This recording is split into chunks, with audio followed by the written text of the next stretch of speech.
जिस हिंदू ने नभ में जाकर नक्षत्रों को दी है संज्ञा, जिसने हिमगिरी का वक्ष चीर भू को दी है पावन गंगा, जिसने सागर की लहरों पर पाषाणों को तैराया है, हर वर्तमान की पीड़ा को हर जिसने इतिहास बनाया है, जिसके आर्यों ने घोष किया कृणवंतो विश्वमार्यम का, जिसका गौरव कम कर न सकी रावण की स्वर्णमयी लंका, जिसके यज्ञों का एक हव्य 100 पुत्रों का जनक रहा, जिसके आंगन में भयाक्रांत धनपति बरसाता कनक रहा, वो शाश्वत हिंदू जीवन क्या स्मरणीय मात्र रह जाएगा? क्या इसकी पावन गंगा का जल यूं नालों में बह जाएगा? इसके गंगाधर शिव शंकर क्या ले समाधि सो जाएंगे? इसके पुष्कर इसके प्रयाग क्या गर्त मात्र हो जाएंगे? यदि तुम ऐसा नहीं चाहते हो तो फिर तुमको जगना होगा। यदि तुम ऐसा नहीं चाहते हो तो फिर तुमको जगना होगा और हिंदू राष्ट्र का बिगुल बजाकर दानव दल को दलना होगा। बोलिए भारत माता की। बंधुओं, ये कुछ अतीत की चर्चा मैंने आपके बीच में की है। जब हम देश के इतिहास को देखते हैं तो महर्षि स्वामी दयानंद सरस्वती कहते हैं कि जहां से कभी सूर्य उदय होता था और जहां तक सूर्य अस्त होता था, वहां तक आर्य यानी हिंदू लोगों का एक चक्रवर्ती साम्राज्य होता था। Iran, Afghanistan, Nepal, Bhutan, Tibet, Sri Lanka, Myanmar, Bangladesh, Cambodia, Philippines, Malaysia, Indonesia, Thailand, Vietnam, ये कभी आपके देश के अपने हिस्से होते थे। आज का अफगानिस्तान पुराने समय का गांधार प्रदेश। महाभारत में आप लोगों ने गांधारी का नाम सभी ने सुना है। आज भी अफगानिस्तान की राजधानी का नाम कांधार है और कांधार का ही प्राचीन नाम गांधार है। उसको गांधारी इसलिए कहते थे, वो गांधार प्रदेश की राजकन्या थी, यानी अफगानिस्तान में भी अपनी सत्ता थी। 1805 तक अफगानिस्तान के प्रधानमंत्री नंदराम टिक्कू हुआ करते थे, लेकिन आज अफगानिस्तान में एक भी हिंदू नहीं बचा है। इसलिए आज जागने की आवश्यकता है। आज मीडिया पर आप ईरान की स्थिति को देख रहे हैं। महाभारत में आप लोगों ने राजा शल्य का नाम सुना होगा। राजा शल्य इसी ईरान प्रदेश के राजा थे, ईरान देश के राजा थे और ईरान का ही प्राचीन नाम आर्यान है। ये आर्यान भी अपना था, ईरान भी अपना था, अफगानिस्तान भी अपना था, भूटान भी अपना था, बर्मा भी अपना था, सब कुछ अपना था। पूरा यूरोप अपना था, पूरा एशिया अपना था। लेकिन धीरे धीरे करके हम सब कुछ खोते चले गए, सब कुछ खोते चले गए। और आज हम गाते हैं सदियों राह दुश्मन दौरे जहां हमारा, क्या बात है कि हस्ती मिटती नहीं हमारी। मैं कहता हूं भले लोगों, अब इसको गाना बंद कर दो। अब तुम्हारी हस्ती बची क्या है? अरे कभी काबुल कंधार तक होती थी बस्ती तुम्हारी, और आज आप कहते हो क्या बात है कि हस्ती मिटती नहीं हमारी। हमारे हाथ से ईरान चला गया, क्या हमारी हस्ती नहीं मिटी? हमारे हाथ से पाकिस्तान चला गया, अफगानिस्तान चला गया, बर्मा चला गया, सब कुछ चला गया, क्या हमारी हस्ती नहीं मिटी? और अभी कुछ दिन पहले की मैं बात कर दूं, 10 दिन पहले अखबार में दैनिक जागरण पढ़ रहा था तो उसमें लिखा था कि भारत देश के अंदर 8 प्रांतों में हिंदू अल्पसंख्यक हो गया है। ये आपके हिंदुस्तान की रिपोर्ट में आपके बीच में बोल रहा हूं। हम गा रहे हैं कि क्या हस्ती मिटती नहीं हमारी। अरे हस्ती बची क्या है तुम्हारी, सोचो। यदि इसी प्रकार से सब कुछ चलता रहा, सब कुछ चलता रहा, तो हिंदू जीवन का क्या होगा? इसी प्रकार से सब कुछ चलता रहा, आप लोग नहीं जगे, तो बंधुओं इस रामकृष्ण की धरती पर क्या रामकृष्ण का नाम लेने वाला कोई बचेगा? हम लोगों ने भव्य राम मंदिर बनाया, लेकिन इस देश में एक ऐसा भी समूह रहता है जो खुलेआम इस बात को कहता है कि हम इस मंदिर को तोड़ेंगे। मंदिर बनाने वाले और मंदिर को तोड़ने वाले लोग इसी देश में रह रहे हैं। और मुझे कहने में संकोच नहीं है, जो मंदिर को तोड़ने वाले लोग हैं उनकी संख्या दिन प्रतिदिन बढ़ती चली जा रही है। सोचो, पुराने समय में तुम्हारे मंदिर टूटे या नहीं टूटे? अरे कितने भी मंदिर बना लो, यदि इन मंदिरों की रक्षा का प्रबंध नहीं किया, आपने मूल चीज पर नहीं यदि विचार किया, तो फिर तुम्हारे मंदिर तोड़े जाएंगे। मथुरा का मंदिर टूटा, अयोध्या का मंदिर टूटा, सोमनाथ का मंदिर टूटा, जम्मू कश्मीर में हजारों मंदिर तोड़ दिए गए। हम मंदिर तो बना रहे हैं, लेकिन हमको ये भी चिंतन करना पड़ेगा ये मंदिर हमारे कब तक सुरक्षित रहेंगे, ये शिवालय हमारे कब तक सुरक्षित रहेंगे। बंधुओं, मैं मेवात की बात कर रहा हूं। मेरे एक मित्र थे, वो मुझे बता रहे थे कि स्वामी जी, मैं अभी मेवात में गया और मेवात में एक मंदिर का निर्माण हो रहा था। तो मंदिर का जब निर्माण चल रहा था तो वहां पर एक लाला जी अपने सौजन्य से मंदिर में पत्थर लगवा रहे थे, बड़ा अच्छा पत्थर लगवा रहे थे। तो वहां पर कुछ मनचले नौजवान आए, एक वर्ग विशेष के नौजवान आए और उन्होंने कहा, लाला जी ये पत्थर लगवा रहे हो, जरा अच्छी क्वालिटी का पत्थर लगवाओ। लाला जी कहने लगे, भैया मंदिर मेरा, भगवान मेरा, पैसा मेरा, मैं पत्थर लगवाने वाला, कैसा भी पत्थर लगवाऊं, तुझे क्या मतलब? वो कहता, मतलब क्यों नहीं है, ये मंदिर कब तक तुम्हारा है? लाला जी, आने वाले समय में मंदिर का और पत्थर का उपयोग हम लोगों को ही करना है, इसलिए मैं आप लोगों से कह रहा हूं, ये मंदिर मुश्किल से 10 साल तक तुम्हारे पास में रहना है, 10 साल के बाद मंदिर हमारे पास में आना है, हमको ही इसका उपयोग करना है, इसलिए मैं कह रहा हूं कि जरा पत्थर अच्छा लगवाओ। लाला जी सुन करके सन्न रह गए इस बात को।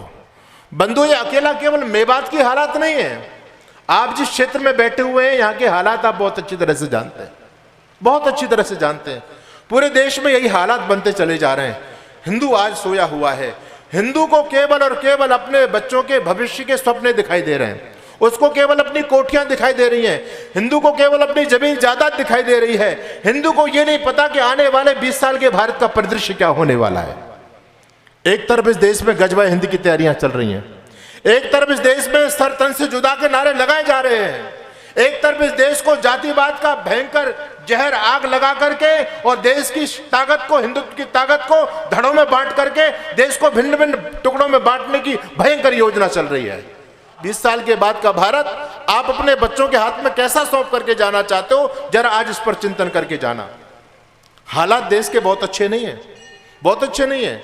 ये तो कुछ सरकारें ऐसी आ गई जो आपका थोड़ा सा वजूद बच गया है, पूर्ण रूप से सुरक्षित नहीं हुए हो। मैं इस बात को बड़े मंच से बोल रहा हूं, समस्या का समाधान नहीं हुआ है, समस्या दबी हुई है।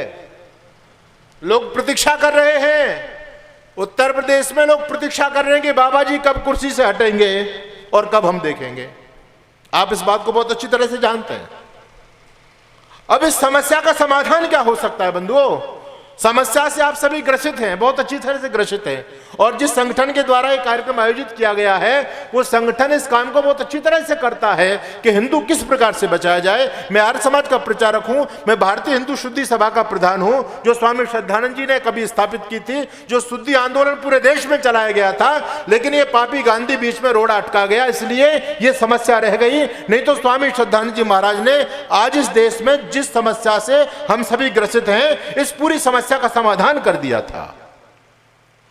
याद रखना, जिन लोगों से आज हम परेशान हैं, जिनका एक ही मकसद है कि किसी काफिर को जिंदा नहीं छोड़ेंगे, ये लोग कोई अरब से आए हुए नहीं हैं, ये सब अपने ही तो हैं। बाहर से कौन आया बताओ भाई? अरब से आया हुआ इस देश में एक भी गोल टोपी वाला नहीं होगा, सारे के सारे अपने हैं, और इस बात को खुलेआम वो बोलते हैं। ओवैसी से पूछा कि तुम्हारे वंश का नाम बताओ, तुम्हारे पूर्वज कौन थे? कहता हिंदू थे। क्या नाम था? तुलसीराम। तुलसीराम के खानदान में ओवैसी पैदा हो गए।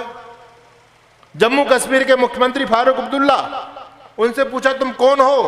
कहते कश्मीरी ब्राह्मण। बोले पूर्वजों का नाम क्या था? बाल मुकुंद कौल। बाल मुकुंद कौल के परिवार में फारूक अब्दुल्ला पैदा हो गए। और बंधुओं, एक नाम ऐसा जिसको आप सभी जानते हैं, जिसका नाम है मोहम्मद अली जिन्ना। कौन था मोहम्मद अली जिन्ना? जिसने भारत पाकिस्तान का गांधी के साथ में मिलकर के विभाजन कराया, भारत के टुकड़े कराए मोहम्मद अली जिन्ना और गांधी ने। मोहम्मद अली जिन्ना से पूछा कि तुम कौन हो? मोहम्मद अली जिन्ना तो खुद कहता है मेरे दादा जैना भाई ठक्कर, वो कभी हिंदुओं की गलतियों के चलते, अपनी मूर्खता के चलते कभी मुसलमान बन गए थे, और उन्होंने कहा था कि मैं वापस सनातन धर्म में मैं आना चाहता हूं। लेकिन दुर्भाग्य हमारे सनातन धर्म के धर्मगुरुओं का, इन्होंने जो हमारे भूले भटके भाई कभी किसी परिस्थितिवश विधर्मी बन गए, उनको दोबारा लाने का प्रयास नहीं किया। वो आना चाहते थे, उस दौर में आना चाहते थे, लेकिन हमारे धर्म के ठेकेदारों ने कह दिया कि भैया सनातन धर्म में आने के दरवाजे बंद हैं, तुम आ नहीं सकते। हमने खुद अपने दुश्मन पैदा किए हैं। उसके दादा का नाम जैनाबाई ठक्कर, वो भी हिंदू। अरे सारे के सारे सबके पूर्वज हिंदू हैं। लेकिन हमारी ताकत को तोड़ने के लिए इस हिंदू समाज के अंदर जातिवाद का जहर घोला गया। याद रखना, आप समाधान चाहते हो, ये देश कैसे महान बनेगा, हिंदू एकता कैसे होगी, पहला सूत्र मैं आपके बीच में दे रहा हूं। हमारा पतन कहां से हुआ, जरा उस पॉइंट पर जाइए। हमारे सनातन धर्म में कहीं पर भी जातिवाद की कोई व्यवस्था नहीं थी। आप सनातन धर्म का कोई भी मूल ग्रंथ ले लो, आज ये भीम आर्मी वाले कितने भी चिल्लाते हैं, महर्षि मनु की मूर्तियों को तोड़ते हैं, और 25 दिसंबर को लगभग 3.5 लाख मनुस्मृतियां लोगों ने फूंकी। लेकिन ये मनुस्मृति फूंकने वाले किसी ने भी मनुस्मृति खोल करके नहीं पढ़ी है। एक नैरेटिव चल रहा है, हिंदुत्व को गाली देना है, महर्षि मनु को गाली देना है लोगों को। महर्षि मनु को पढ़ना किसी को नहीं है। पूरी मनुस्मृति में मैं दावे के साथ में कहता हूं, कोई भी एक भी जाति सूचक शब्द दिखा दो आप, पूरी मनुस्मृति में नहीं है। हां, एक मनुस्मृति नकली मनुस्मृति चल रही है। वो मनुस्मृति महर्षि मनु की लिखी हुई नहीं है। महर्षि मनु की मनुस्मृति के कुछ श्लोक उसमें डाले और कुछ लोगों ने अपने श्लोक बनाए। उसमें दलित शब्द, ऊंच नीच का शब्द, भेदभाव का शब्द, गंदी गंदी बातें उन पुस्तकों में लिख करके और महर्षि मनु के नाम से नई मनुस्मृति छाप दी गई और बदनाम महर्षि मनु कर दिए।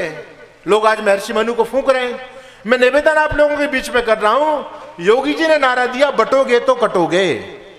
ये बात बिल्कुल सच्चाई है।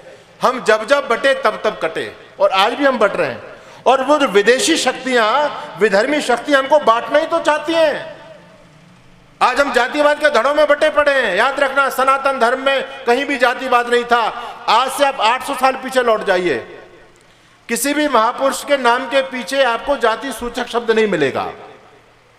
भगवान श्री राम, कितना समय हो गया, 10 लाख वर्ष हो गए प्रभु श्री राम को। अच्छा, राम जी के नाम के पीछे कोई जाति सूचक शब्द है क्या, बताओ? कुछ सिंह लगा है, कोई ठाकुर लिखा है, कोई राजपूत लिखा है, कहीं तोमर लिखा है, कुछ है क्या? योगेश्वर श्री कृष्ण, कृष्ण के नाम के पीछे कोई जाति सूचक शब्द है? आप कितने भी चिल्लाते रहो, यादव कहते हैं कृष्ण यादव थे, भाई कृष्ण के नाम के पीछे यादव तो नहीं लिखा हुआ। भगवान परशुराम जी के नाम के पीछे कोई शर्मा वर्मा लिखा हुआ है क्या? छत्रपति शिवाजी, महाराणा प्रताप, भीम, युधिष्ठिर, नकुल, सहदेव, अरे किसी के नाम के पीछे कोई जातिवाद का ठप्पा लगा है क्या? नहीं है। इसका मतलब जातिवाद हमारे यहां था ही नहीं। जातिवाद हमारे सनातन धर्म में कहीं पर भी नहीं रहा। ये तो हमको खत्म करने के लिए, ये अगड़ा है, ये पिछड़ा है, ये दलित है, ये सवर्ण है, ये ऊंचा है, ये नीचा है, ये मंदिर में नहीं जा सकता, ये हमारे कुएं से पानी भर करके नहीं पी सकता, ये हमारे साथ चारपाई पर नहीं बैठ सकता। ये भेदभाव की बातें सनातन धर्म में डाली गई आपको खत्म करने के लिए, हिंदू एकता को तोड़ने के लिए। हम लोगों ने कभी नहीं विचार किया, बस लोगों ने गलत बातें लिख दी, हमने उन लोगों को, उन बातों को स्वीकार कर लिया। बंधु, चिंतन कीजिए जरा एक बार। आज से 1450 साल पहले एक मत पैदा हुआ जिसका नाम है इस्लाम। इस्लाम के अंदर जो कुछ गलत बातें थी, हालांकि आज भी उनके कुरान में बहुत सारी ऐसी आयतें हैं जो आयतें ठीक नहीं हैं, लेकिन उन्होंने कुरान के चैप्टर की चैप्टर बदल दिए। उनको लगा कि ये गलत बात है, इस पर लेकर के समाज में विवाद होता है, उन्होंने उन बातों को हटा दिया। बाइबल को आप देखेंगे तो बाइबल में से बहुत बातों को हटा दिया। सारे मतपंथों के लोगों ने अपने अपने धर्म ग्रंथों की शुद्धि की है, लेकिन हम सनातनी लोग ऐसे हैं, हम कहते हैं कि हमारा सनातन धर्म महान, हमारा सनातन धर्म महान, लेकिन उस महान सनातन धर्म को बदनाम करने के लिए सनातन धर्म के ग्रंथों में जो गलत बातें डाली गई हैं, उन गलत बातों को दूर करने का साहस हमारे अंदर नहीं है। तो महर्षि मनु को तो लोग गालियां देंगे। हमने कभी प्रयास नहीं किया कि हमारे पुराणों में कितनी गलत गलत बातें लिखी हुई हैं। हमने कभी प्रयास नहीं किया कि हमारे रामायण में गलत बात है। हमने कभी पढ़ने का प्रयास नहीं किया कि हमारे महाभारत में एकलव्य की कहानी झूठी है, रामायण के अंदर शंभु ऋषि की कहानी झूठी है। कभी हमने प्रयास नहीं किया। विधर्मी लोग हमारी ताकत को कमजोर करने के लिए, हमको खत्म करने के लिए हमारे धर्म ग्रंथों में मिलावट करते चले गए और हम उन मिलावट के अंशों को भी ठीक मानते चले गए। आज हमारा जो युवा वर्ग है, जो तार्किक वर्ग है, वो हमारे सनातन धर्म को लेकर के हमसे प्रश्न करता है। हम लोगों के पास में उनके प्रश्नों का कोई जवाब नहीं है। याद रखना, सनातन धर्म बड़ा महान धर्म है। सा प्रथमा संस्कृत विश्ववारा, दुनिया के अंदर धर्म तो केवल सनातन है, बाकी तो सारे मत पंथ हैं, लेकिन इस सनातन धर्म के अंदर लोगों ने बहुत बड़े पैमाने पर गलत बातें डाल दी हैं। आज आवश्यक है कि हम सही को सही कहें और गलत को गलत कहें। दुर्भाग्य की बात है कि आज तो हर जाति के अपने अलग अलग भगवान भी बनते चले जा रहे हैं। क्या हो रहा है देश में? जातिवाद का दंगा होता है देश में, जातिवाद में के नाम से आग लगाई जाती है इस देश में। हम लड़ रहे हैं कि अभी हमारी बारी नहीं है, अब तो जाटों से लड़ाई हो रही है, अब तो बनियों से लड़ाई हो रही है, अब तो पंडितों से लड़ाई हो रही है। अरे भाई, ये जाट पंडित बनिया बामन ये कब तक है? सोचो। और अगर आप इसी प्रकार से धड़ों में बटे रहो तो कभी भी सुरक्षित नहीं हो पाओगे, विधर्मी से कभी लड़ नहीं पाओगे। अगर तुम जाट हो तो केवल मुट्ठी भर हो, अगर तुम राजपूत हो तो केवल मुट्ठी भर हो, अगर तुम बनिया हो तो केवल बिंदु हो, और यदि तुम हिंदू हो तो तुम सिंधु हो। तुम्हारी ताकत के सामने कोई टिक नहीं सकता है। बंधुओं, इस जातिवाद के कोड को जल्दी से खत्म कीजिए। जातिवाद भयंकर अभिशाप है सनातन धर्म के अंदर। हम सभी हिंदू हिंदू भाई भाई हैं, हमें कोई छोटा बड़ा नहीं होता। महर्षि स्वामी दयानंद सरस्वती ने यही संदेश हमको दिया कि हम सभी एक ईश्वर की संतान हैं, हम सभी महान हैं, हमें जन्म से कोई छोटा बड़ा नहीं होता, व्यक्ति अपने कर्मों से महान बनता है। अभी 23 दिसंबर को हम लोगों ने एक महामना का बलिदान दिवस मनाया। स्वामी श्रद्धानंद जी महाराज, जो हमारे आदर्श हैं, स्वामी श्रद्धानंद जी महाराज। स्वामी श्रद्धानंद जी महाराज ने जातिवाद को मिटाने के लिए बहुत बड़ा काम किया। स्वामी दयानंद की परंपरा के बाद सबसे बड़ा काम करने वाले महापुरुष थे स्वामी श्रद्धानंद। जब हमारे सनातनी भाई अपने सनातन धर्म को छोड़ करके जा रहे थे, क्योंकि उनको सवर्ण लोग अपने चारपाई पर नहीं बैठने देते थे, मंदिर में नहीं जाने देते थे, कुएं का पानी नहीं पीने दिया करते थे। ये जातिवाद का जहर ऐसा घोला समाज में कि आज जो करोड़ों की संख्या में आज विधर्मी लोग इस देश में घूम रहे हैं ना, आपके जलालाबाद में, ये अरब से आए हुए नहीं है, सब आपके भाई हैं। चिंतन करो क्या कारण थे? छुआछूत भेदभाव। याद रखना, सबसे पहले अगर आप एक होना चाहते हो, इस देश की खोई हुई ताकत को दोबारा से अर्जित करना चाहते हो, तो सबसे पहले बंधु एक होना पड़ेगा। संग छद्वम संवदध्वम संभव मनांसी जानता। दूसरे लोग एक हैं, हम बटे हुए हैं। तो जब तक बटे रहोगे तब तक हिंदू राष्ट्र कभी नहीं हो सकता, और जब तक बटे रहोगे तब तक तुम्हारे मंदिर, तुम्हारे शिवालय, तुम्हारे पूजा स्थल, तुम्हारी संतति और तुम्हारी संस्कृति कभी सुरक्षित नहीं रह सकती। इसलिए आज आवश्यकता है कि हम जातिवाद के दलदल से बाहर निकलें। सनातन धर्मी जितने भी हैं आपस में विवाह होने चाहिए। गोत्र बताने की परंपरा है, जातिवाद का सिस्टम तो हमारे यहां था ही नहीं। मैं कई देशों में गया, वहां कोई जातिवाद नहीं है। लड़का लड़की पता लगता, भैया इसका लड़का अच्छा, बातचीत होती, शादी हो जाती है। हमारे यहां तो भैया अगर जाट की लड़की से राजपूत की शादी हो गई तो महाभारत हो जाता है। क्या हो रहा है इस देश के अंदर? तो ये याद रखिएगा, ये सिस्टम बहुत गलत चला है। जातिवाद का सिस्टम बंधुओं ये आपको खत्म करने के लिए है। ये वामपंथी लोगों की चाल है, ये विधर्मियों की चाल है। इसलिए मेरा निवेदन है कि आप जातिवाद में कभी मत बटना। दुर्भाग्य जिस देश का ये है, राजनीति देश में आग लगाने का काम करती है। इस देश में कोई भी घटनाक्रम घटित होता है, दो लोगों की लड़ाई हो जाए और वो दूसरे लोग अलग अलग जाति के हैं, तो लड़ाई जाति को लेकर के नहीं हुई, लड़ाई तो आपस में किसी भी बात को लेकर के हो गई। लेकिन यहां पर फिर जातिवाद का हमला उसको पहनाया जाता है। अभी कपसाड़ के अंदर आप लोगों ने देखा, मेरठ में एक दुर्घटना घटित हुई। जिस व्यक्ति ने ऐसा गलत काम किया, हम उसकी भर्त्सना करते हैं, लेकिन किसी व्यक्ति ने गलत काम किया, किसी लड़की के साथ को उसको उठा के ले गया, बाद में कितना बड़ा बवाल हुआ। वहां दबंग और दलितों का नाम दे दिया गया उस बात को, और आपस में हमको काटने का प्रयास किया गया। तो हमको किसी भी कीमत पर नहीं बटना है। अगर आप सनातन को बचाना चाहते हो, अपनी पीढ़ियों के भविष्य को बचाना चाहते हो, अगर आप ये चाहते हो कि आपकी बेटी की इज्जत सुरक्षित रहे, अगर आप ये चाहते हो कि आने वाले समय में आपकी बहन बेटी का हाथ पकड़ के कोई आपके आंखों के सामने आपके घर से निकाल करके ना ले जाए, तो बंधुओं 3 सूत्रों पर आप काम करना पड़ेगा आपको। पहला काम, गले लगाइए। अब तक हमको हम लोगों ने जिनको दुत्कारा है, अपने से दूर किया है, जो अपनी अपमान के चलते हमसे दूर होते चले गए, अब ये संकल्प होना चाहिए कि हमारे दुर्व्यवहार के चलते कोई भी भाई हमारे धर्म को छोड़ करके ना जाए। और जो चले गए हैं उनके लिए घर वापसी का प्रयास कीजिए। घर वापसी ही यानी शुद्धि ही समस्या का एक समाधान है। लोग आने के लिए तैयार बैठे। कल मैं एक सम्मेलन में था, उसमें बहुत सारे एक्स मुस्लिम आए हुए थे, बहुत सारे। तो लोगों को आज भी आवश्यकता है। दुनिया में केवल आपका धर्म है जो मानवता की बात करता है। दुनिया में केवल आपका धर्म है जो समष्टि को लेकर के चलता है।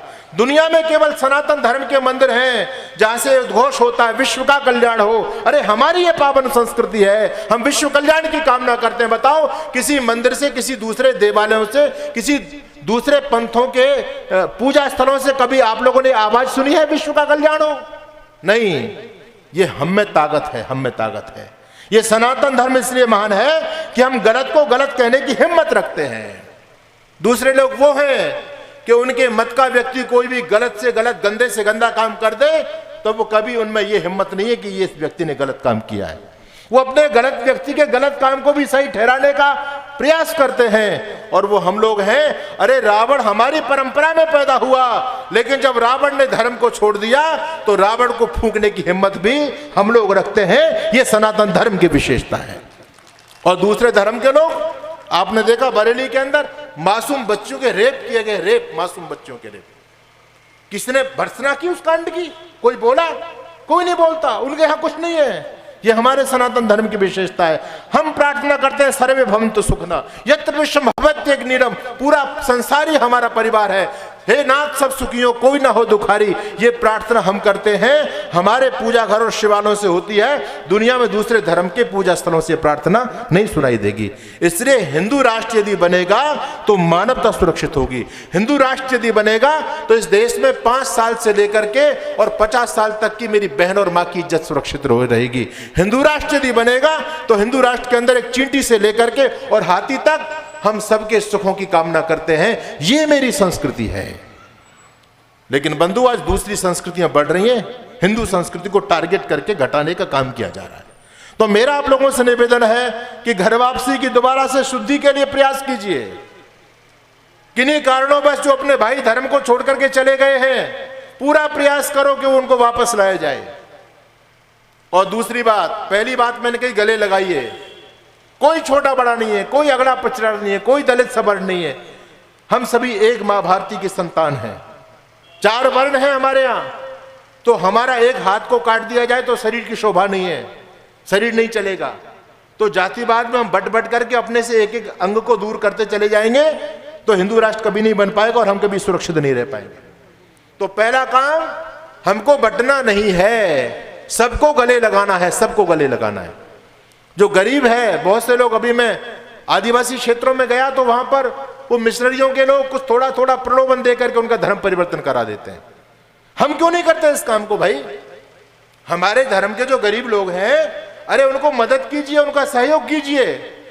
कोई अपने बच्चे की फीस नहीं भर पा रहा है, किसी घर में चूल्हा नहीं सुलग पा रहा है, तो कभी जाकर के उसका दुख दर्द बांटिए जैसे दूसरे लोग बांट रहे हैं।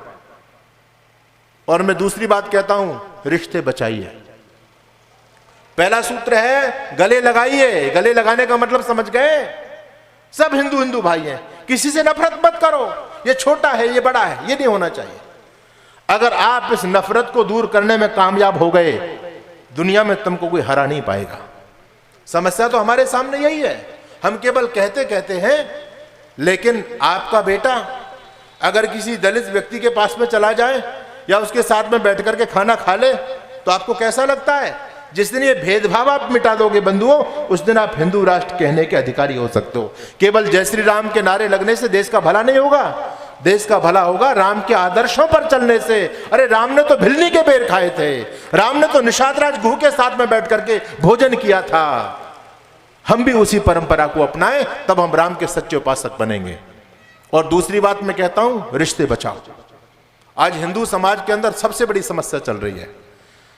हम पुराने सफेद बाल वाले लोगों से बात करते, कहते हैं तुम्हारे पिताजी कितने भाई थे? कहते जी 8 भाई थे, 10 भाई थे, 6 भाई थे। और आप कितने भाई हैं? कहते हम भी 6 भाई हैं, 5 भाई हैं। और आप पर बच्चे कितने? बोले मेरे पर 4 बालक हैं। अब तुम्हारे बच्चे पर बच्चे कितने? कहते हैं मेरे बच्चे पर तो केवल 2 ही बच्चे हैं। बंधुओं, ये बहुत खतरनाक षड्यंत्र चल रहा है आपके साथ में। आपने कभी इस पर चिंतन नहीं किया? कितनी बड़ी प्लानिंग है आपको खत्म करने की, आपने कभी सोचा? आप तो एडवांस इस चक्कर में हो कि मेरे 4 बच्चों की मेरी प्रॉपर्टी बढ़ जाएगी, मेरी प्रॉपर्टी बढ़ जाएगी। अरे बांटने की बात छोड़ो, प्रॉपर्टी तुमसे छिन जाएगी। आने वाले 10 साल में देखो, मैं दावे के साथ में कहता हूं, आने वाले 20 साल में बंधुओं, ये शामली भी होगी और ये जलालाबाद भी होगा, ये स्थान भी होगा। लेकिन ये चिंतन करना कि यहां पर कौन बैठे हुए होंगे, आप नहीं होंगे। अगर इसी प्रकार से सोते रहे ना तो आपका वजूद मिट जाएगा। कहां जा रहे हैं हम लोग? हम अपने परिवारों की रक्षा नहीं कर पा रहे। परिवार जो एक सुरक्षा कवच होता था हमारे लिए, हमारा परिवार टूट गया। परिवार की सिकाई खत्म हो गई। इतने एडवांस बनते चले जा रहे हैं, हमको बहकाया जा रहा है। हमारे पूर्वज 10 भाई थे, 8 भाई थे, 6 भाई थे, आज हम 1 पर आ गए हैं। और दूसरे लोग, हम 5, हमारे 70, सबके हाथ में ईंट और पत्थर। पूरा प्रयास चल रहा है। किसी के 8, 7, 10 से कम बच्चे नहीं मिलेंगे आपको। अच्छा, आप लोग इस भ्रम में हो कि मोदी जी आपको बचा लेंगे, योगी जी आपको बचा लेंगे। कोई बचाने के लिए आने वाला नहीं है बंधुओं, याद रखना। मैं स्पष्ट बोल रहा हूं, मैं योगी जी का विरोधी नहीं हूं। मैं तो इस बात को फक्र के साथ में कहता हूं कि योगी जैसा मुख्यमंत्री ना आज तक कभी हुआ, ना आगे कभी हो सकता है। लेकिन फिर भी देश में लोकतंत्र है, लोकतंत्र, प्रजातंत्र नहीं है। लोकतंत्र में आपका पद नहीं देखा जाता, आपकी जाति नहीं देखी जाएगी, आपका धन नहीं देखा जाएगा, आपकी प्रॉपर्टी नहीं देखी जाएगी। लोकतंत्र में केवल वोट गिनी जाती है, वोट। यहां पर एक अनपढ़ व्यक्ति की वोट की वही कीमत है, वही डिलीट वाले व्यक्ति की वोट की कीमत है। जिसके जितने ज्यादा वोट होंगे उसको सत्ता प्राप्त होगी। आप मुझे बताओ, योगी जी का वोट बैंक रोज घट रहा है या बढ़ रहा है? अरे बोलो, घट रहा है या बढ़ रहा है? योगी जी का वोट बैंक रोज घटता चला जा रहा है। तो योगी जी को कहां से प्रधानमंत्री बना दोगे आप? और दूसरे लोगों का वोट बैंक बहुत तेजी से बढ़ रहा है, बहुत तेजी से बढ़ रहा है। कुछ आपके भाइयों को बरगला करके आपसे छीना जा रहा है, और कुछ वो खुद पैदा बहुत कर रहे हैं। उनका वोट बैंक बहुत तेजी से ग्रोथ कर रहा है, आपका वोट बैंक गिरता चला जा रहा है। आने वाले समय में ना तो मोदी आपकी रक्षा करने वाले, ना योगी आपकी रक्षा करने वाले। बताओ, जंगल का राजा कौन होता है? आज से भ्रम को निकाल देना। अब तक आप लोगों को ये गुट्टी में पिलाया गया कि जंगल का राजा शेर, जंगल का राजा शेर। अरे बंधुओं, जंगल का राजा शेर होता था जब होता था। आज लोकतंत्र है। जंगल में जिनकी ज्यादा संख्या होगी वो राजा बनता है। डिस्कवरी पर कभी कभी ऐसे वीडियो आते हैं कि 50 कुत्ते मिलकर के एक शेर को फाड़ देते हैं। होता नहीं होता ऐसा? अच्छा, एक बात बताओ, आप कहते जंगल का राजा शेर, शेर का बच्चा एक ही अच्छा, और आपका एक ही बच्चा है। आपने शेर तो उसको बनाया नहीं, वो तो केंचुआ बना हुआ। एक बच्चा है, और जब आपके दरवाजे पर 50 जहाजियों की भीड़ आएगी तो आपका शेर क्या करेगा? कर पाएगा? कुछ नहीं कर पाएगा। इसलिए मैं दोबारा आपसे निवेदन कर रहा हूं कि अपने रिश्ते बचाओ। आज हम सनातनी लोग अपने रिश्तों को नहीं बचा पा रहे, राष्ट्र को क्या बचाएंगे? आज हमारे यहां से ताऊ का रिश्ता खत्म, चाचा का रिश्ता खत्म, मौसा का रिश्ता खत्म, फूफा का रिश्ता खत्म, मामा का रिश्ता खत्म, क्योंकि संतान एक हो गई है। और मैं आपको बताना चाहता हूं, देखो कितना बड़ा नैरेटिव चला, कितना बड़ा षड्यंत्र चला आपको खत्म करने का।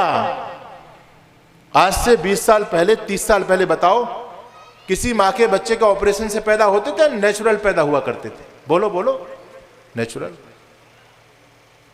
पहले, आज से 30 साल पहले मैं कहता हूं 1% भी नहीं होगा, 1% कभी कभी किसी केस में ऑपरेशन से बच्चा होता था।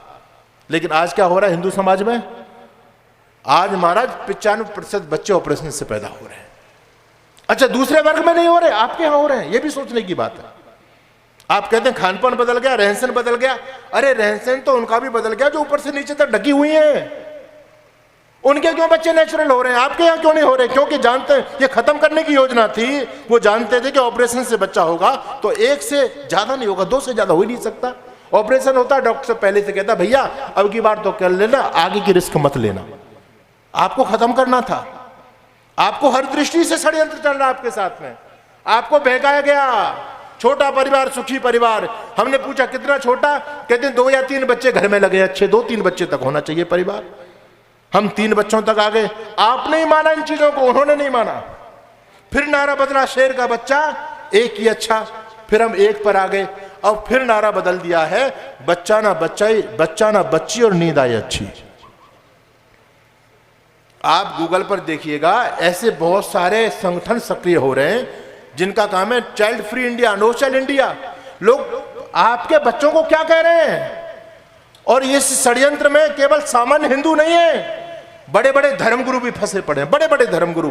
एक बहुत बड़े धर्मगुरु हैं, बहुत बड़े धर्मगुरु जिनके करोड़ों फॉलोवर हैं, उनसे एक लड़की ने पूछ लिया कि गुरुजी मैंने शादी तो कर ली लेकिन मैं बच्चा पैदा नहीं करना चाहती। तो गुरुजी कहते हैं वाह बहुत अच्छा, मैं आपको बधाई देना चाहूंगा क्योंकि तुमने धरती पर आने वाले एक बोझ को कम कर दिया। ये आपके धर्मगुरु कह रहे हैं। सोचो ये धर्मगुरु कहां जा रहे हैं, किसके बताए संकेत पर ये लोग चल रहे हैं। तो हम पर चारों तरफ से मार हो रही है, हमको ये नहीं पता कि हमको करना क्या है, हमको किस दिशा में जाना है। तो मेरा पहला आप लोगों से निवेदन है, child free India, no child India. पढ़े लिखे यूनिवर्सिटी में लोग कह रहे हैं बच्चा पैदा करने से क्या होगा भाई, आप 8-10 साल तक उसके टट्टी पेशाब साफ करो, उसके बाद में उसको पढ़ाओ, पढ़ा करके उसको बाहर पढ़ने के लिए भेज दो, है ना। 25 साल के बाद आएगा, फिर उसकी शादी हो जाएगी, शादी लेकर के बीवी उसको चली जाएगी और बुढ़ापे में भी तुम्हारे साथ नहीं रहेगा। फिर बच्चा पैदा करने से फायदा क्या है, बच्चा पालने से कोई फायदा नहीं। इसलिए कुत्ता पालो, मोर पालो, गधा पालो, वो सब कुछ ठीक है, पर बच्चा पैदा मत करना। ये गलत विचार आपके बच्चों के दिमाग में डाला जा रहा है। आज हमारी आबादी बहुत तेजी से घट रही है, बहुत तेजी से घट रही है। अच्छा बताओ ये देश किसका, ये जलालाबाद किसका, बोलो किसका। अरे कहने में क्यों डर रहे हो, इतना तो बोल दो। आपका है ना, आपका यह पक्का है। आपका कब तक है ये जलालाबाद, आपका जब तक है जब तक आपकी जमीन है यहां, ठीक है, जब तक आपका जलालाबाद। अब आप एक बताओ, आपके पास एक ही बालक है, आपकी जमीन है खूब आसपास, आपके पास एक ही बालक है। अब आपको तो जमीन खरीदनी है और वो भी बालक आपका कनाडा चला गया, वो भी बालक बेंगलुरु चला गया, आप अकेले दोनों रह रहे हैं। आपको जमीन खरीदने की आवश्यकता नहीं है। जमीन कौन खरीदेगा, जिसके 8 बालक हैं वो जमीन खरीदेगा ना, क्योंकि जमीन की नीड उसको है, आपको नहीं है। आपका बच्चा कहता है कि पिताजी जमीन बेच दो, मैं नहीं आने वाला जलालाबाद में, तो फिर क्या करोगे, आपकी जमीन कौन खरीदेगा। धीरे धीरे आपकी जमीन खत्म। आप बोलो जलालाबाद किसका, जिसकी जमीन जलालाबाद में होगी जलालाबाद उसका। सीधा सा सिद्धांत काम करता है। तो आने वाले 10 साल में क्या करोगे भाई बताओ। तो सोचने की बात है, ये केवल मनोरंजन के लिए नहीं है सम्मेलन। यहां से एक निर्णय लेकर के आप जाइएगा और आपको उन सूत्रों पर काम करना पड़ेगा, तब आपका सनातन धर्म बचेगा, बाकी बचने का दूसरा कोई उपाय नहीं है। तो मैं आप लोगों के बीच में निवेदन कर रहा था कि कम से कम इस धर्म को बचाना चाहते हो, रिश्तों को बचाना चाहते हो। अरे वेद भगवान कहते हैं कि 10 औलाद पैदा करो, 10 संतान पैदा करो, ये वेद का मंत्र है। अच्छा 10 की बात कही भाई, 10 ना कर सकते हो 9 करो, 8 करो, 7 करो, 7 ना कर सको 6 करो, 6 ना कर सको 5 करो, और 5 ना कर सको तो 4 करो, और 4 भी ना कर सको तो चुल्लू भर पानी में डूब मरो। और इस बात को मैं इसलिए कह रहा हूं क्योंकि अगर आपकी 4 संतान है तो आपके सारे रिश्ते बच रहे हैं। अगर 4 संतान है तो बुआ भी है, मौसी भी है, ताऊ भी है, चाचा भी है, ममेरा भाई भी होगा, फुफेरा भाई भी होगा, मौसा भी होगा, सारे रिश्ते आपके बच जाएंगे। अच्छा एक बात बताओ भाई, अब आने वाले समय में तुम सन्यासी कहां से लाओगे, आने वाले समय में तुम प्रचारक कहां से लाओगे, क्योंकि तुम्हारा तो एक ही बालक है और उस बालक को तुम इंजीनियर बनाना चाहते हो, आईएएस बनाना चाहते हो, आईपीएस बनाना चाहते हो, जज बनाना चाहते हो। कभी उस बच्चे को तुम संघ की शाखा में भेजना चाहते हो, कभी उस बच्चे को तुम गुरुकुल में पढ़ाने के लिए भी भेजना चाहते हो। जब आपकी औलादें गुरुकुल में नहीं जाएंगी तो आपकी संस्कृत विद्या का क्या होगा, और जब संस्कृत विद्या आपकी खत्म होगी तो आपकी संस्कृति खत्म हो गई, और संस्कृति खत्म हो गई तो आप भी खत्म हो जाओगे। अरे वो जमीन का टुकड़ा राष्ट्र नहीं होता। 15 अगस्त 1947 से पहले जो टुकड़ा हमारे पास था, आज वो टुकड़ा तो वहीं पर है, बस दूसरे लोग रह रहे हैं। बदला क्या, जमीन तो नहीं बदली भाई, बदली वहां की संस्कृति। और जब संस्कृति बदलती है तो सब कुछ खत्म हो जाता है। तो हमको अपनी संस्कृति को बचाना है तो पहले अपने परिवार को बचाना होगा। इसलिए संकल्प लेकर के जाओ। बोलो करोगे इस काम को, है इतनी ताकत। मैं तो लोगों से कहता हूं जब शादी करो ना, अपने लड़के की शादी करो तो दहेज मत मांगना अपनी बहू से। एक बात कहना, बेटी मुझे 1 रुपया का दहेज नहीं चाहिए, मैं तो केवल तेरे से एक निवेदन करना चाहता हूं, तू मेरे घर की लक्ष्मी बनकर के आ रही है, तू मेरे घर की बहू बनकर के आ रही है, मैं तो तेरे से केवल 4 संतान चाहता हूं कि कम से कम 4 संतानों को मेरे परिवार में जन्म देना। इतना तुम कर सके तो फिर तुम्हारा हिंदू राष्ट्र बन पाएगा, नहीं तो हालात बहुत अच्छे नहीं है देश के। मैं आपको केवल आसमानी ख्वाब नहीं दिखाना चाहता कि हम ये कर देंगे वो कर देंगे, क्योंकि मैं पूरे देश में घूम रहा हूं, वहां की स्थितियों को देख रहा हूं कि स्थितियां किस प्रकार से बद से बदतर होती चली जा रही। और तीसरी बात मैं आपसे और कहूंगा, व्यापार भी बचाओ। व्यापार, अगर 1 रुपए की चीज लेनी है तो प्रयास करो कि अपने भाई से ही लेंगे। दूसरे लोगों के पास में जाओगे तो पता नहीं कोई आपको मूत पिला दे, कोई थूक चटा दे, कुछ भी कर सकता है आदमी। और फिर लोग हमारे पैसे से प्रॉफिट लेकर के हमको काटने की योजना बना रहे हैं। कितना बड़ा भयंकर षड्यंत्र चल रहा है देश के अंदर। आज जो समस्याएं है ना, ये समस्या म्यांमार के अंदर थी। म्यांमार के अंदर एक संत हुए विराथू।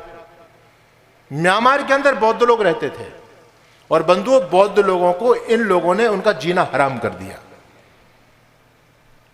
उनकी लड़कियों को उठाना, उनके साथ दंगा फसाद करना, उनकी प्रॉपर्टी को कब्जाना, यही जो आज भारत में चल रहा है, यही घटनाक्रम वहां चलने लग गया। विराथू ने बौद्धों के सोए हुए खून को जगाने का काम किया। विराथू ने कहा, धिक्कार है तुम्हारी अहिंसा को। जब तुम्हारे सामने तुम्हारी बेटी का रेप हो रहा और तुम अहिंसा की बात कर रहे हो, ये कौन सी अहिंसा है? इसलिए हमारे शास्त्र कहते हैं सटी शाठ्यम समाचरे, टिट फॉर टैट कहावत है, जैसे को तैसा। और मैं कहता हूं कि पत्थर के संग रहना है तो फिर पत्थर बनना होगा। सीख जाओ पत्थर बनना, जैसे के साथ में वैसा व्यवहार करो। पत्थर के संग रहना है तो फिर पत्थर बनना होगा। धर्म बचाना चाहते हो तो फिर कट्टर बनना होगा, वरना कुछ सालों में घर में चिट्ठी बांटी जाएंगी, करो कबूल इस्लाम नहीं तो गर्दन काटी जाएंगे। जो समर्पण उन लोगों के अंदर है, वो समर्पण आपके जीवन में भी आना चाहिए। मैं आपके बीच में निवेदन कर रहा हूं। विराथू ने कहा कि अगर हम पर हमला करेंगे तो हम जबरदस्त जवाब देंगे और इनका आर्थिक बहिष्कार करेंगे, एक भी पैसे की चीज नहीं खरीदेंगे। अच्छा, जब इनसे कोई ना फल ले रहा है, ना कोई कपड़े धुलवा रहा है, कुछ नहीं कर रहा है, तो ये 10-10 बालक पालेंगे कहां से? सब नीचे आ गए, परेशान होने लगे, उत्पात मचाना शुरू किया। बौद्धों ने डंडे उठाए, हाथ में ठुकाई शुरू की बौद्धों ने जबरदस्त। सारे के सारे म्यांमार छोड़ के भागने लगे। ये जितने करोड़ों की संख्या में रोहिंग्या आपके देश में घुसे पड़े हैं ना, ये गद्दार, ये म्यांमार के आए हुए हैं। लेकिन हमारी सरकारों ने बसा लिया सबको। ममता बानो बैठी है वहां पर, और पहले मौनी बाबा बैठे थे, आ जाओ आ जाओ आ जाओ सबको। हम तो अति सहिष्णु हैं। संसद में भले ही कोई व्यक्ति बोलता है कि हिंदू सहिष्णु नहीं है, हमसे बड़ा सहिष्णु कौन होगा? और हमारी सहिष्णुता के चलते देश का नाश हो रहा है आज। इसलिए मेरा निवेदन है कि व्यापार भी बचाना है। एक पैसा भी किसी दूसरे धर्म के वाले के पास नहीं जाना चाहिए। कुछ भी काम करो, हालांकि आपका सारा व्यापार दूसरे लोगों ने कब्जा लिया है। आज छोटा व्यापार सारा उनके हाथ में है। प्रयास करो। आज आप बाल भी कटवाने के लिए जाते हैं तो आपको शायद आपका भाई नहीं मिले, कैसे देश बचेगा भाई? प्रयास करो कि अपने धर्म के लोगों की दुकानें खुलवाओ, लिख दो स्पष्ट, ये सनातनी की दुकान है, और संकल्प ले लो कि हम सनातनी के पास जाएंगे, दूसरे मजहब के व्यक्ति के पास में नहीं जाएंगे। ये निर्णय आपको करने पड़ेंगे, तब जाकर धर्म बचेगा, देश बचेगा। केवल जय श्री राम के नारों से बंधुओं देश बचने वाला नहीं है। तो मैं आप लोगों के बीच में जो निवेदन कर रहा हूं, हालात देश के बहुत खराब है, आग इस देश में लग रही है भयंकर। अभी आप लोगों ने बांग्लादेश का घटनाक्रम देखा है। ये मैं सोचना कि वो तो बांग्लादेश में हो रहा है, ये बांग्लादेश की आग आपके यहां तक आने में समय नहीं लगेगा। जलते घर को देखने वालों, फूंस का छप्पर आपका है। आगे के पीछे तेज हवाएं, आगे मुकद्दर आपका है। उसके कत्ल पर मैं भी चुप था, मेरा नंबर अब आया। उसके कत्ल पर मैं भी चुप था, मेरा नंबर अब आया। और मेरे कत्ल पर आप भी चुप हो, अगला नंबर आपका है। सबका नंबर आएगा। इसलिए आज एक हो जाओ। छुआछूत भेदभाव, ये अगड़ा पिछड़ा, ये दलित सवर्ण, इस रोग को हटाओ। हम सभी सनातनी हैं, मां भारती के सपूत हैं। और जो भी अपने जयचंद गद्दार उन लोगों का जो साथ दे रहे हैं, पहचान करो, धर्म से बढ़कर के कोई चीज नहीं है। ये राजनीति बहुत छोटी होती है, लेकिन हम धर्म को राजनीति के बलिवेदी पर अर्पित कर देते हैं। हम देखते हैं जब चुनाव का समय आता है तो कौन मेरी जाति का है, मैं तो अपनी जाति के व्यक्ति को वोट दूंगा। अरे जाति, ये पंथ, ये मजहब कब तक है? जब तक आपका धर्म, आपका देश बचा हुआ है। इसलिए मेरा निवेदन, कभी जातिवाद में नहीं बंटना। आग लग रही है। अंतिम में चलते चलते एक बात कहना चाहता हूं, चारों तरफ से आग लगाई जा रही है। देखो, इस देश में कोई दो लोगों की लड़ाई हो गई ना, दो लोगों की लड़ाई हो गई, तो ये गंदे राजनेता लोग उसको जातिवाद के रंग में रंगते हैं। भैया जाट और दलित की लड़ाई हो गई, पंडित और दलित की लड़ाई हो गई। लड़ाई में पंडित दलित कहां से आ गया भाई? अरे वो तो किसी बात पर वैसे ही लड़ाई हो गई है, अब तुमने उसको जातिवाद का फिर आपस में लड़ा करके एक वर्ग में संघर्ष पैदा कर दिया। तो ये भयंकर षड्यंत्र चल रहा है। इस देश को तोड़ने का, कब्जाने का, गैर और गद्दारों का षड्यंत्र बहुत भयंकर है। मैं आपसे एक बात कहना चाहता हूं, आपको अपनी भूमिका बहुत ईमानदारी के साथ में निभानी है। ये देश मेरा है, मैं रामकृष्ण का वंशज हूं। आज रामकृष्ण की धरती को दूसरे लोग कब्जाना चाहते हैं। मैं इंच एक इंच भूमि भी रामकृष्ण की मिट्टी की उन लोगों के हाथ में नहीं जाने दूंगा जो रामकृष्ण की संस्कृति से प्रेम नहीं करते। ये संकल्प मेरा होना चाहिए। तालाब किनारे खड़ी एक इमारत में लगी आग, मच गई अफरा तफरी और भागम भाग। सबने वो किया जो था जिसकी पहुंच में, और एक चिड़िया भी डाल रही थी पानी भर भर चोंच में। कहते हैं कि एक तालाब के किनारे बिल्डिंग खड़ी हुई थी। उस बिल्डिंग की गृह स्वामिनी प्रतिदिन उसकी छत पर दाना चुगने के लिए, पक्षियों के लिए डाला करती थी। आज एक चिड़िया भी प्रतिदिन दाना चुगने के लिए जाती थी, लेकिन आज वो बिल्डिंग धूं धूं करके जल रही थी। उस छत पर दाना चुगने वाली चिड़िया ने देखा कि मेरा आशियाना जल रहा है, इसका मैंने अन्न खाया, इस घर का आज वो घर जल रहा है, अब मैं क्या करूं, मेरी भूमिका क्या होनी चाहिए। ध्यान से इस बात को सुनना। तालाब किनारे खड़ी एक इमारत में लगी आग, मच गई अफरा तफरी और भागम भाग। सबने वो किया जो था जिसकी पहुंच में, और एक चिड़िया भी डाल रही थी पानी भर भर चोंच में। उसी पेड़ पर रहने वाले कौवे ने कहा, बहन तू पागल हो गई है? अरे पत्तों के बाट से पहाड़ तोड़ रही है और सुई की नोक से ताला खोल रही है। अरे पागल, तेरी चोंच में जितना पानी आएगा उससे आग का एक शोला भी नहीं बुझ पाएगा। ये तेरी चोंच का पानी तो आग तक नहीं जाता है, तो पहले खत्म हो जाता है, तू इस आग को बुझा लेगी क्या? बात तो उसने सही कही थी, लेकिन चिड़िया ने भी गजब का जवाब दिया। चिड़िया ने दिया जवाब एकदम लाजवाब। बोली, भैया मैं आपकी बात को मानती हूं और अपने चोंच के सामर्थ्य को भी पहचानती हूं, लेकिन बस मैं तो इतना जानती हूं कि जिस दिन इस घटना का इतिहास लिखा जाएगा, मेरा नाम आग लगाने वालों में नहीं, आग बुझाने वालों में आएगा। आज इस देश में चारों तरफ से आग लगाने का षड्यंत्र चल रहा है। आपका नाम किस में आना चाहिए? आग बुझाने वालों में। इतिहास लिखा जाएगा सनातन की रक्षा में कौन कौन खड़े हुए थे, सनातन को बचाने के लिए किस किस ने अपना योगदान दिया, तो आपका नाम उन लोगों में होना चाहिए। बंधु, 3 सूत्रों पर मैंने बात की, इसको अपने गांठ बांध करके लेकर के जाना। पहला काम, जातिवाद खत्म करेंगे। जातिवाद की करो विदाई, हिंदू हिंदू हिंदू हिंदू। हमें कोई अगड़ा, कोई पिछड़ा, कोई दलित, कोई सवर्ण, कोई छोटा, कोई नीचा नहीं है। हम सभी एक ही मां भारती की संतान है। और दूसरी बात, परिवार बढ़ाएंगे। कम से कम 4 बच्चों का संकल्प लेकर के जाना। यहां से अपनी बेटी से, अपने बेटे से कहना, बेटा कम से कम 4 संतान देश के लिए करना। और तुम नहीं यदि पाल पाओ, बिल्कुल हालत खराब है, तो हमें दे दो एक संतान। हम तो खुलेआम कहते हैं। और आने वाले समय में हम मुहिम चलाएंगे, हिंदुओं की तीसरी संतान हम गोद लेंगे। भाई 2 तो तुम कर ही रहे हो, तीसरा किस लिए नहीं करते? कहां से इसका खर्च आएगा? हमको दे दो उसको, हम बाबा जी हैं भाई। हम उसका लालन पालन तो कर सकते हैं, संतान तो आप पैदा करोगे ना। आप पर यदि संतान का लालन पालन नहीं हो रहा, हमको दे जाओ, हम मां भारती के लिए इसको तैयार करेंगे। और तीसरी बात मैंने कही कि प्रॉफिट अपने भाइयों को ही देना, सामान अपने लोगों से ही लेना। अगर दूसरा व्यक्ति, दूसरे मजहब का व्यक्ति आपके घर में घुस रहा है ना, तो समझ लेना कि आपके घर की इज्जत कभी भी जा सकती है। ध्यान रखना, कभी भी आपके घर पर, आपके सिर पर संकट का पहाड़ टूट सकता है। कभी भी आपकी बहन बेटियों को कोई भगा के ले जा सकता है। नो एंट्री कर देना। बहुत भाईचारे की बात हमने सुन ली। सुनो काफिरों, मौत तुम्हारी, उनके लिए विजय परचम है। बस वो काफिर और तुम भाई भाई भाई भाई। कभी भाईचारा संभव नहीं हुआ। भाईचारा होता तो 500 साल तक हमको राम जन्मभूमि के लिए मुकदमा नहीं लड़ना पड़ता। भाईचारा होता, इस देश में सारे मंदिर नहीं तोड़े गए होते। भाईचारा होता तो हमारी गौ माता की गर्दन पर दुधार नहीं चलती। ये झूठे नैरेटिव हैं सारे के सारे। अब मैं कहता हूं कट्टर बनो, सनातनी बनो।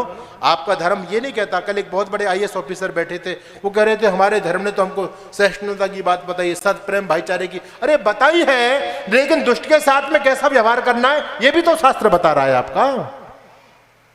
क्यों बेकार की बात करते हो? कहते हो जी उनका तो ग्रंथ उनको यही पढ़ा रहा है, आगजनी, लूटपाट, हाय हत्या, बलात्कार। हम कैसे करें? हमारे ग्रंथ तो बताते नहीं है। तुमने कितने ग्रंथ अपने पढ़ लिए बताओ? गीता को कभी पढ़ा? नहीं। हमने तो गीता को लाल कपड़े में लपेट करके बस मंदिर में रख दिया है। रामायण को लाल कपड़े में लपेट के मंदिर में रख दिया है। दुर्भाग्य इस हिंदू जाति का है कि ये हिंदू केवल ग्रंथों को मंदिर में रखने मात्र में कल्याण समझता है, घर में रखने मात्र में कल्याण समझता है, पढ़ता नहीं है उसको खोल करके कभी। मैंने एक व्यक्ति से पूछा रामायण घर में, बोले है।